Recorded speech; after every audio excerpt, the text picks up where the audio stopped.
You're listening to the Superpower Podcast, Superpower Kids Edition, where author, philanthropist, and Superpower Kids founder Neva Lee Recla inspires kids to discover their superpowers and change the world. Hi everyone, this is your Superpower Kid, Neva Lee Recla, and I'm very excited for today's interview. We are talking about how to turn dreams into reality. That sounds so cool, right? And I realized that especially when we're kids, like anything is possible, and there's no end to your dreams, and you can just keep on having fun. But sometimes when we're adults, it's not really the same. But there's quite a few people out there that I would consider kids at heart, and our guest today is definitely one of them. Her name is Debbi Dachinger. We met at Steve Olsher's New Media Summit. She's the host of the Dare to Dream podcast. She is just so amazing. So without further ado, will you help me welcome our guest, Debbi? Hi, Debbi. Oh my God, that was the best intro ever. You totally called it, girl. I am a child at heart. I'm like I don't know, 9 going on something. I'm right around your age. So this conversation is going to be on the same level. Thank you for having me. It's an honor. Thank you so much for coming on. It's going to be a lot of fun. Totally. Yep. I'm so psyched to hang out with you now on your show and later you on my show. I'm very excited for that. So we met at New Media Summit. How long ago? Was it 2-3 years ago? Yeah, it was 2017. So it was a couple of years ago when we first met. Yeah. And it was a lot of fun. It was a lot of fun. Now we're really good friends. So New Media Summit definitely brings all the icons together, and that's a lot of fun. Yeah, and I am so psyched that I know you, I know your mom, I know your dad. You're some of the most extraordinary people I know, and you're like me, I think, definitely different, which is, I think, a superpower. Yeah, and I feel like as a podcaster, it's really important to express that and show that you're not like everyone else, and especially being a podcaster, because you're talking to people and you're talking with people you have on your show and you're talking with your audience, but you need to be yourself and you need to show who you are authentically. And it's really cool being able to meet up with people like you and like all the other icons who are doing something different. And we all just get to meet up and be really good friends in that. It's true. It's a really nice network of support. I don't know if people know often the behind the scenes of podcasters, but what we've created anyway, and we created with Steve, it's pretty delicious, And of course, even outside of Steve's events where we all show up, we do our own stuff to hang out together and spend time, not just here, but we'll go out to lunches or just spend time together. And I think it's interesting because there's a lot of healers amongst us, a lot of people doing pretty extraordinary work, a lot of people being called to bigger ways of being out in the world and shining our light. And I love that, growth is a factor, right? We're not stagnant people at all. I definitely agree. And JJ Flazanes and I, we talk all the time. And so I think you're right. What we show at New Media Summit is what we keep on doing. We act like friends at New Media Summit, and then we bring it on into not just at the event. And that's a really cool gift that there's events out there like that are bringing people who are doing similar things together, but they all do it in their own way, which is really cool. So go ahead. If I can just say I'm a little bit jealous about the comment about you and JJ. So I feel a little left out. I'm just saying of those phone calls. I want to stay in touch with all the icons because you all are amazing. Ditto. So, I gotcha. Thank you. So at the event, I have definitely seen that you have some superpowers. And would you like sharing with the audience a couple of those? Yeah. And it's kind of interesting because I did a session with your mom a couple of weeks ago, and she pointed some things out that were really interesting.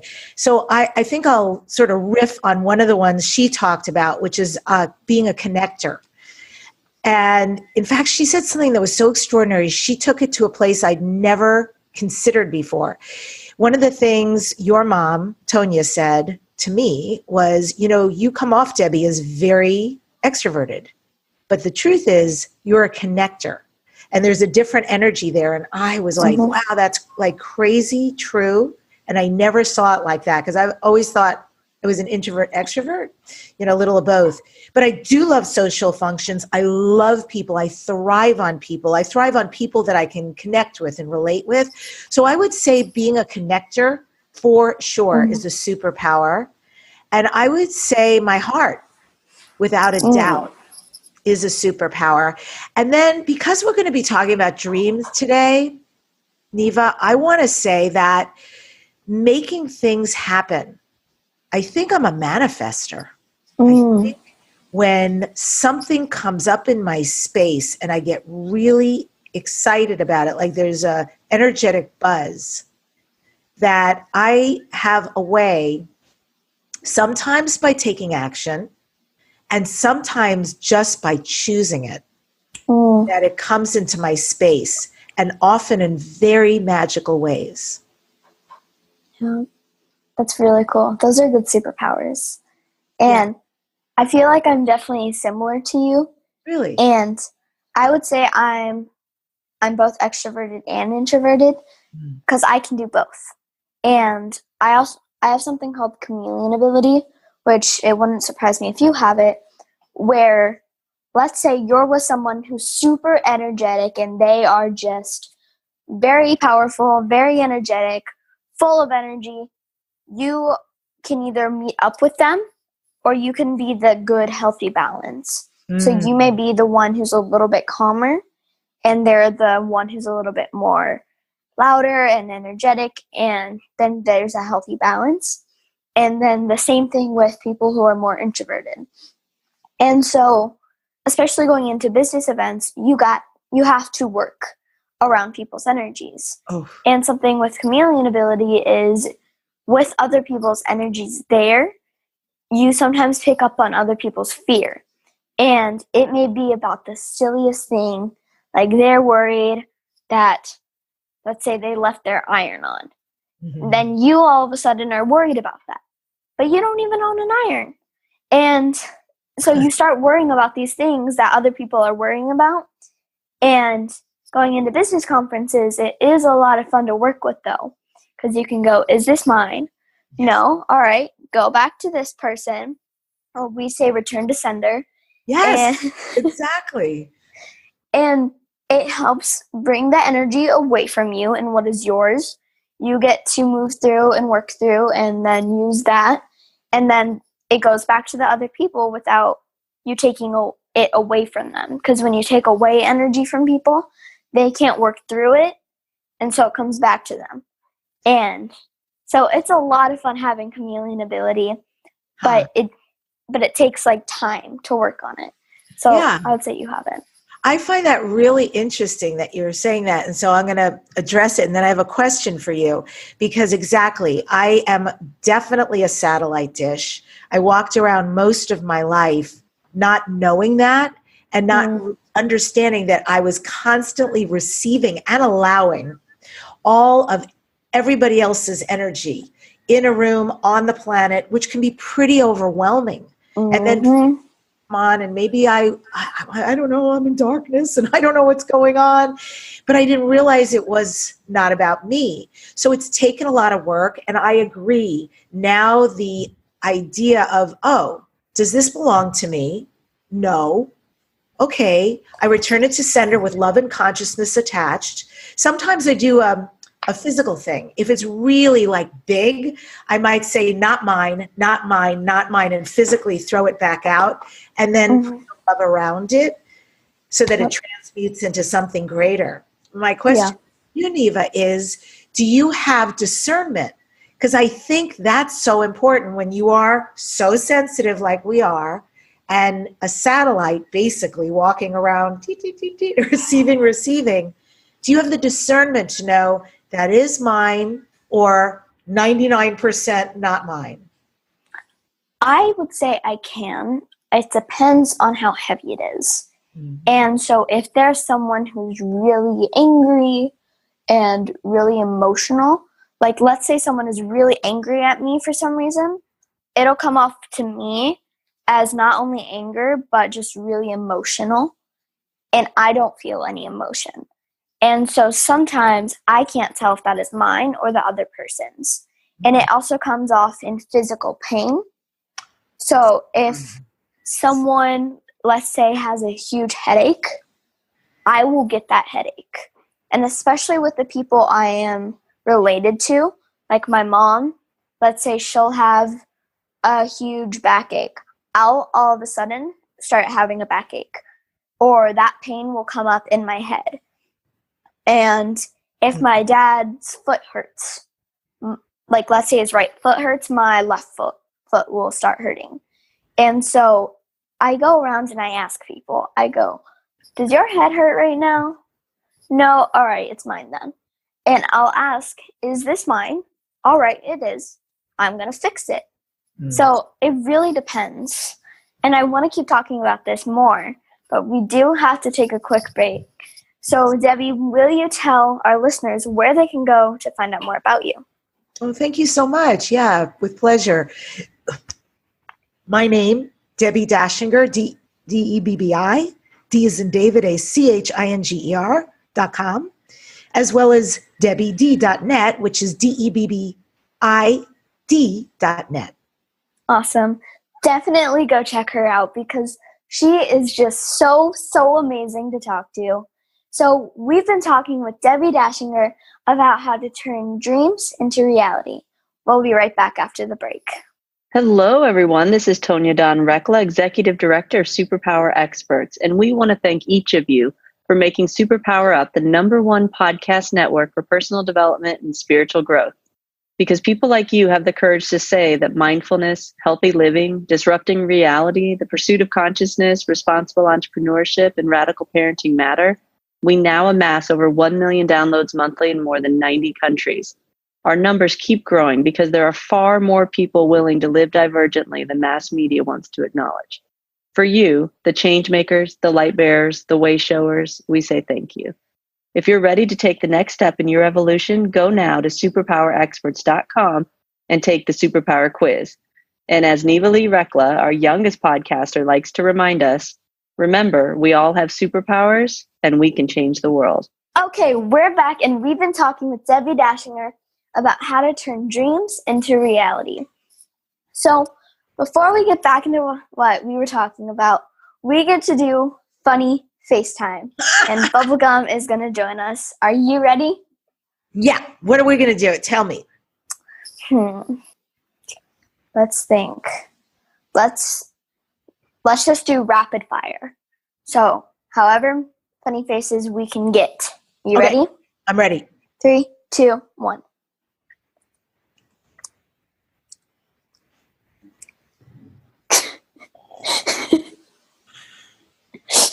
Those are good faces.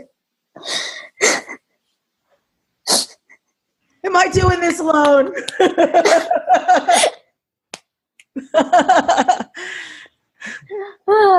Those are good, funny faces. I've had quite a few people on from New Media Summit, and I interviewed Michael Neely, and he came on, and he did full-on makeup changes, because I think he used to be an actor, and so he would go and he would change his makeup, and he'd come back and he'd do a different voice, and then he'd go back and change into what he was actually wearing, and it was just this fun little thing. And there would be times where his camera was completely blank, and I was just there laughing. It was a lot of fun. Wow, Michael really upped the ante. I'm so proud of him. Okay. Next time, I'm going to have full regalia. I'm doing costumes. Okay, Michael. Yes. Got nothing on me. So before the break, we were talking about having chameleon ability. And we were talking about how sometimes you can't tell if it's yours or not. And especially with me and going into different environments, sometimes it's challenging telling whether or not it is yours. So what advice would you give someone who is going into that and they have that superpower and they're going into a maybe more challenging environment and they pick up on energy. If they can't tell if it's theirs or not, how would you say you can discern whether or not it is your energy or the person next to you's? It's a really good question for sensitive people, because I just want to say this. We don't often understand our own boundaries. So we know well, of course we exist everywhere. That's the truth. We're just energy. But in human, earthly terms, we know we exist to here, but we don't realize that things are bleeding in. And often we're caretakers, we're big givers, we're big lovers. We can feel what everybody's feeling. We know, oh my God, Auntie Joe is feeling this. Oh my God, I feel so much for her. And it's really actually difficult. We're big healers, but it's very difficult sometimes to be us and just discern, who am I right here? So what I would say is it is good to ask the question, right? And if you don't get anything that way, you can do some muscle testing, like this is yes, this is no. Does this belong to me? Yes. Okay, great. Can I do anything with it? If so, what should I do with it? Sometimes we don't have to have the answer in the minute. And sometimes the divine will tell us right away. If we get a no, clearly, okay, not mine, not mine. I return to sender with consciousness and love attached, and we completely release it and let it go. I think also people like us who are so sensitive can be the earth healers. So we're also conscious of the planet and what's going on vibrationally. And sometimes we'll take that on too and not recognize even this, like what I need to do is separate, send love and healing to the planet right now. The mother is quite sustainable. She's, I believe, quite beyond us and quite a great teacher. And yet she gives so much all the time. And I think sometimes if we're feeling something, but we're not clear where it comes from, just send love to the mother. Send healing energy to the mother and give back. So those are some of my ways of dealing with this.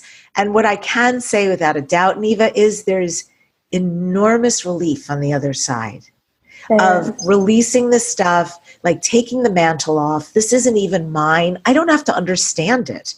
But for people who take so much on, I think it's really important to understand you're actually not being of assist to anybody.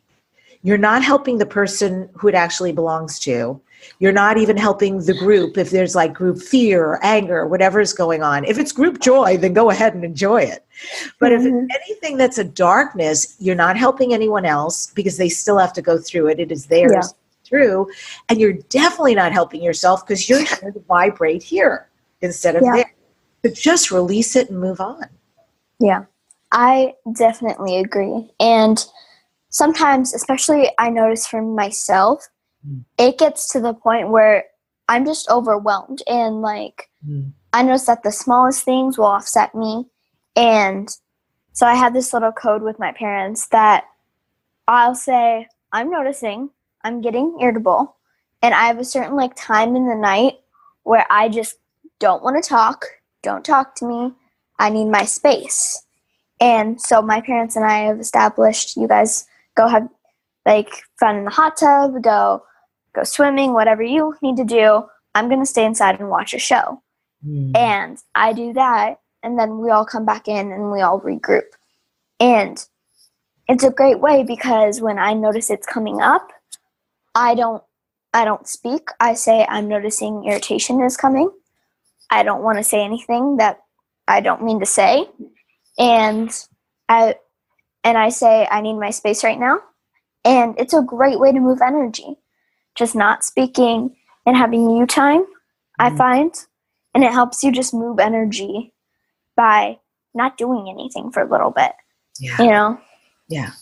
And chill time is good. It is separation is very good. It's very positive, right? Because it's a great opportunity to refill. And then when you regroup, it can be everybody's in a different place. And so the interaction and the synergy is completely different.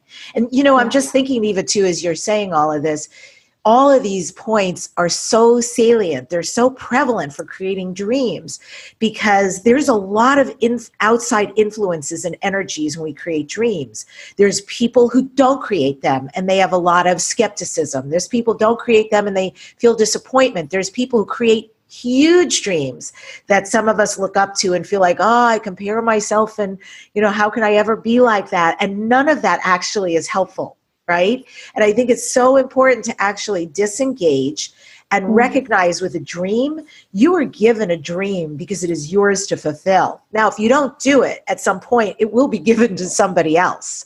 But if you choose to take it on, like the journey is so life-changing, and it does include elements of releasing other people and being in our own cocoon, our own dream, sometimes not even talking about it, because it's like leaking energy when we do that. Sometimes it's really cool to just keep something that's sacred to ourselves and know, oh, this is incumbent on me to create, however it is for me to co-create right now.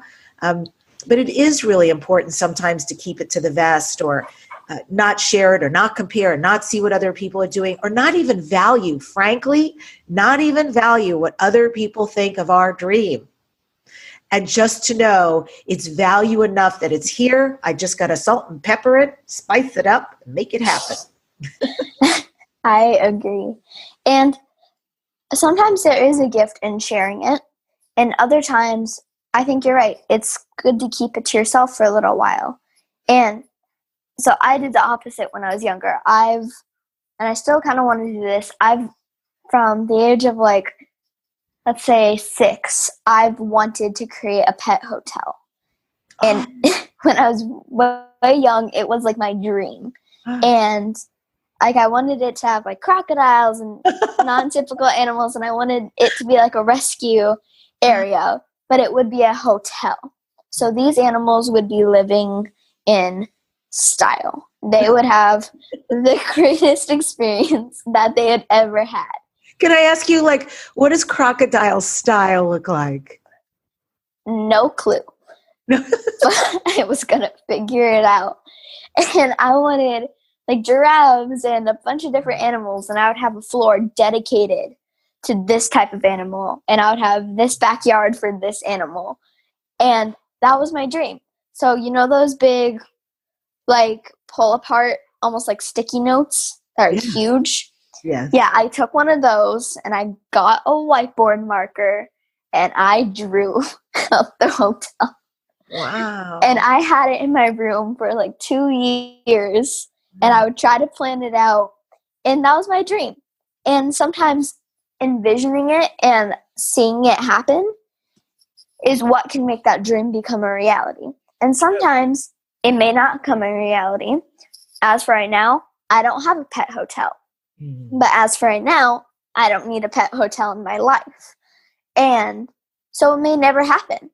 But just the thought of I had this dream and I took charge and I made it so it could even be a possible dream or a possible idea. And something I think that's true is that dreams come to us, but then it's our duty, our mission to fulfill them. Because if we don't, or we're not showing other people that it's possible, and sometimes taking charge and going, you know what, I'm going to do this. That's what matters. And it may not always succeed, but when it does, or when it doesn't, you can look back and go, I had a mission and I did what I could to fulfill it. True. It's such a good point that you're making, because there are some inspirations, if you will, that come to us and we can get excited for a spell. And then at a certain point, it's like, I'm not sure about ever, but definitely not right now. It changes, right? It mutates. And then there are other things that are just so powerful, they're not going to go away. They're tugging at us. I've had one the past, wow, how long has it been? Almost the full year, actually. But I became aware of this, of a country that I really wanted to go to, and an experience I really wanted to have. And I couldn't stop. When it came, it was like fireworks, gangbusters. I just couldn't let go of it, and it couldn't let go of me. And then things started coming in my life, one after another, about this particular resort. And it was uncanny. I knew it was the universe saying, girl, this is going down, you're in. Trust me, I got you. And it just made me more excited to know I had that level of support. And of course, it did go down. I did go to this resort in this other country, in Costa Rica. What was amazing for me is when I was there, it then hit me again. I'm like, oh my God, I'm coming back. While I'm there, I'm not even done with the trip. And it's like, you're coming back and this isn't done. Like, this is actually going to be unfolding. So I come back and I had a conversation with one of the co-owners, and I don't know, that I just kept feeling all this love for this place, for these people, like this sort of ancient connection, Neva. And I didn't know what it was going to take. But to be honest, it kind of bugged me for 2 months, because I kept thinking, why aren't they calling me? Why aren't they calling me? I know I'm meant to be with them. Should I call them?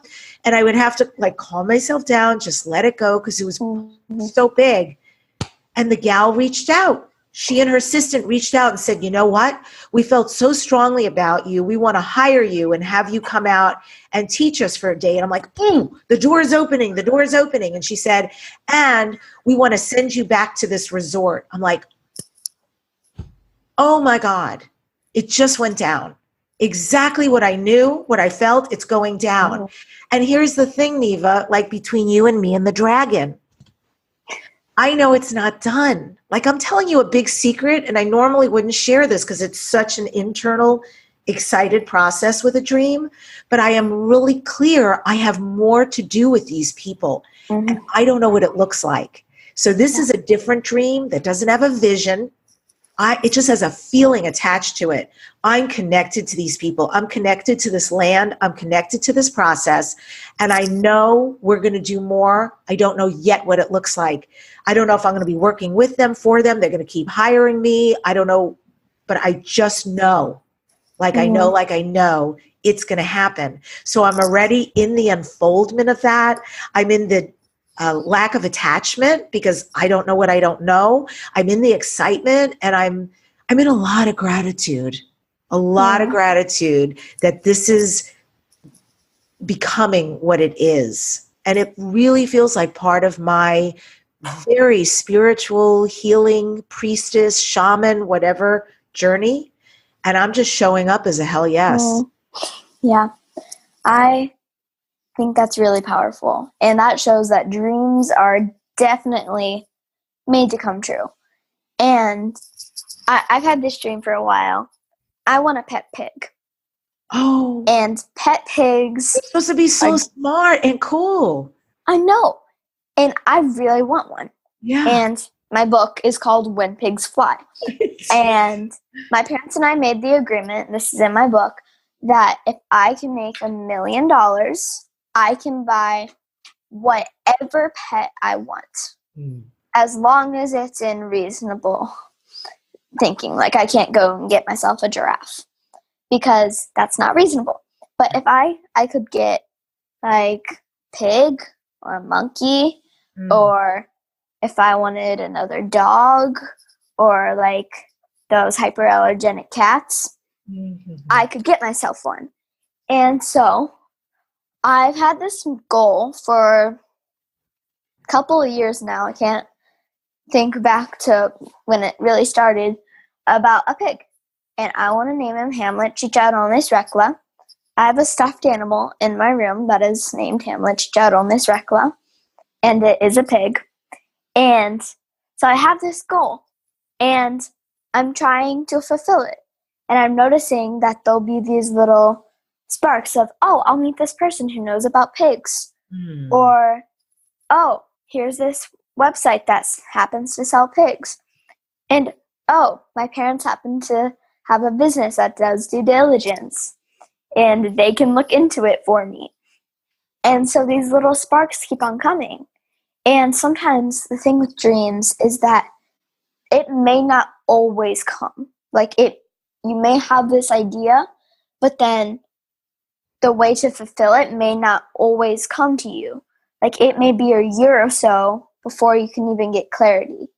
Yeah. But if you can hold on to it, it is a huge gift afterwards to see oh, I had this dream and I fulfilled it. And that's what matters, is that you took the steps and you were able to see that it was even possible, and believing in yourself, because sometimes it doesn't sound all that logical. And sometimes you think it's too hard, you don't want to do it. But then when you can look back and go, I believed in myself, that is, wow, that's powerful. So George Clooney may still have a pig. I know he had a pig forever. I know the pig used to go with him to Lake Como, one of the places where he has a home in Italy. I don't know, since he's married and has twins and all of this, if he still does, but I always thought that was super cool of him. I am curious, Neva, have you ever looked up what the spirit totem meaning is for a pig? Because would be really interesting to know. I think I have, but I don't remember it.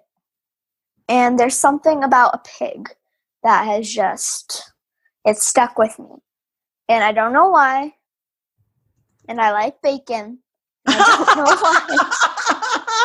why. You're so funny. Oh yeah, my God. But I just wanted a pig. And that's okay, so check this out. I am looking this up, and this is so beautiful because you started this out by saying that your parents said, if you could create $1 million, wipe that out, cancel. When you create $1 million, you can get That's what they said. So here's what I just looked it up because I have to. The pig is often viewed as a laid-back animal. I would say you're pretty darn laid back. It does not easily attack.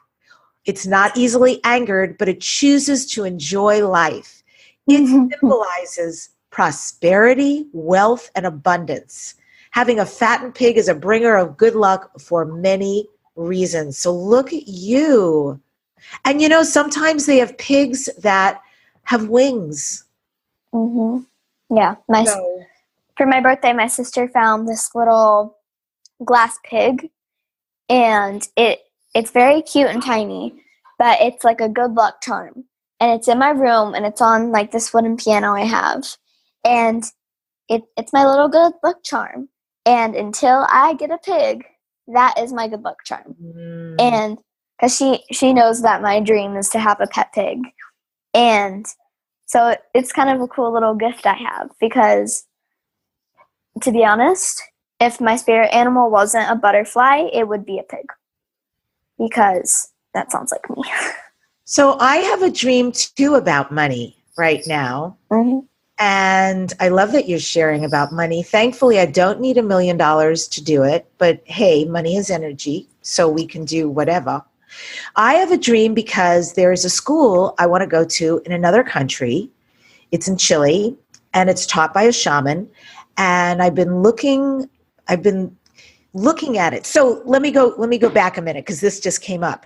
So here's how I know what I want to do or not, Neva. It'll be interesting to hear about you.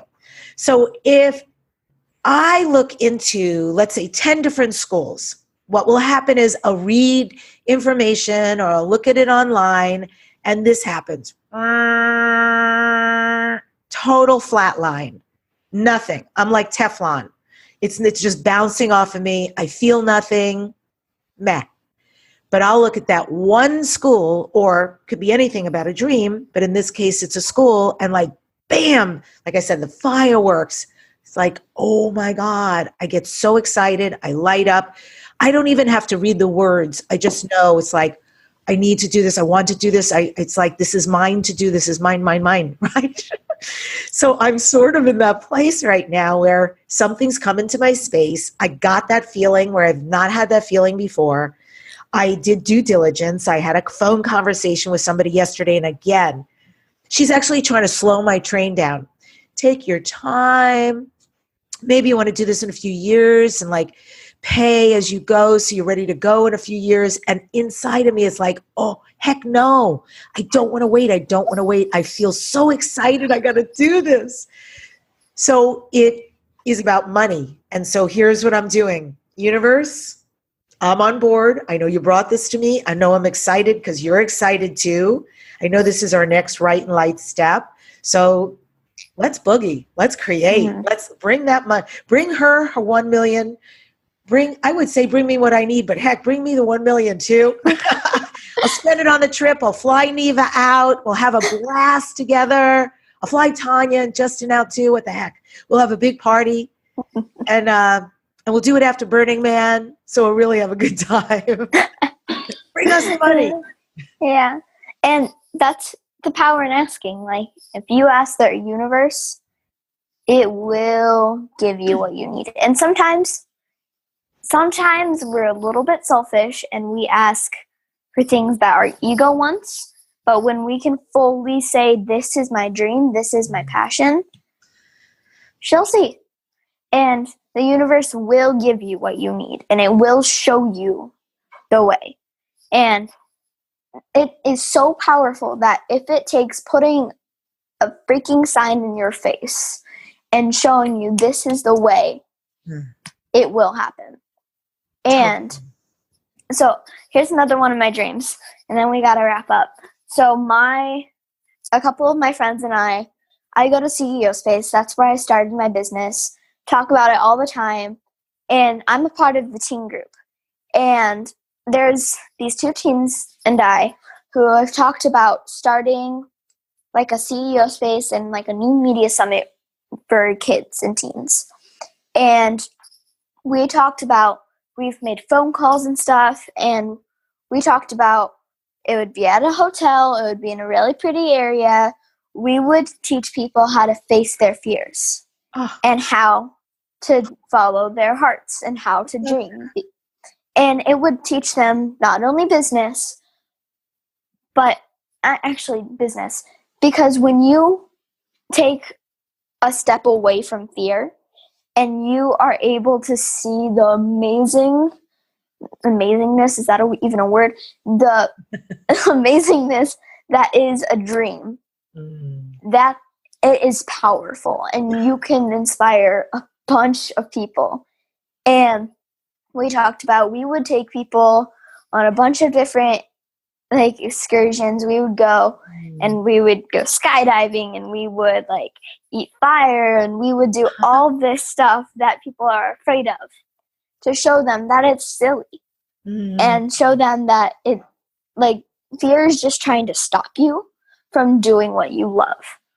And if you can just take a break from that, holy cow, life is amazing. Wow. And that's what we wanted to holy pigs. And that is what we want to teach people. And it's so powerful. And we can make a difference by just taking a step away. And it doesn't mean you can't say no to things, but it shows that fear is silly. Like, we're all going to die someday. We might as well live our life doing things that would scare us, because then we can look back and go, I did that, and I was terrified. I went indoor skydiving. I was terrified. But I did it, and I had a lot of fun. And starting at something small, you can take baby steps into something a lot bigger. And that is a huge gift. It's a huge gift. And if I may say, thank you. I teach that. I teach visibility, media visibility out in the world. I coach people how to write books. I take their books to a guaranteed international bestseller. And I teach people how to be interviewed on radio and podcast, right? I work with them live. And I have great results with people because I believe it's an inside-outside job. It's not just the tech and the strategy, but it's also the healing. What's holding you back from being fully visible? And part of that is fear. What I want to say, what's so beautiful about what you just said, Neva, is when you do this and when you and your team work with people to extricate the fear, where there is that emptiness, that's where the light comes in. I agree. I definitely agree. And like, I kind of imagine like fear is this dark tunnel and it wants to keep you entrapped. But then when you are able to look through the tunnel, you can see the light and you can see the fun that is in life. And that, I keep on saying that's a huge gift, but it really is. And something I've learned is like, it doesn't matter what other people tell you. Like, sure, great advice is it definitely helps, but when people say things that want to put you down or that put you down, and even if they don't mean it, don't listen. Like, it's okay to have a dream, and it's okay to let people tell you that maybe you should stop, but don't, because there's a huge gift in just loving yourself, that all you need is the power in between you and the divine, and that is not going to stop you. The tiniest little judgment is not going to stop you. And it is very powerful being able to see the light in the dark tunnel and being able to like look at fear in the face and go, you don't scare me. That is just wow. And there's a lot of power too in saying, you do scare me. You scare the pee-pee out of me. And guess what? I'm still going to do it. Thank you for sharing, Fear. Very interesting point of view, but I'm still going to do it because everybody, including myself for sure, who's ever superseded their fear and marched forward anyway, it inherently, we have all looked back and said, oh my God, what was I doing to myself? It was actually nothing, not only nothing to be afraid of, but it's magnificent here on the other side of things. Yeah, I agree. And when you are able to say you're afraid, that makes you fearless, in my opinion. And like, for me, I've experienced speaking on stages, and that is terrifying, especially when you mess up, and especially in front of people that you're friends with, and especially in front of random strangers. But then, I'll share a quick story. I was speaking on stage at CEO Space, and it was just this line of very, very huge mess ups. So when I was being introduced, my microphone fell out of my pants. Oh, gosh. And then the guy didn't know, and so he stopped talking. And then I was standing there, and my mom had to put it back in and make sure it was secure. And I was standing there, and I was embarrassed, and I go, hold on a second, technical difficulties. And it was pretty scary. And then I start fumbling over my words, and I start forgetting what I was about to say. And it was because I let fear stop me. And so what could have been a very powerful talk turned into me letting fear stop me. Wow. And you know what? That doesn't stop me from doing it again. And I'm going to mess up again, and I'm going to laugh. And I did. I spoke there a second time, and I messed up. And there was, have you heard of Michael Lee Gerber? Yes. Yeah, he was in the audience. And he was like the first one in the room, and I messed up. And I started laughing at myself. And I chuckled. And I continued on my talk. And I felt powerful.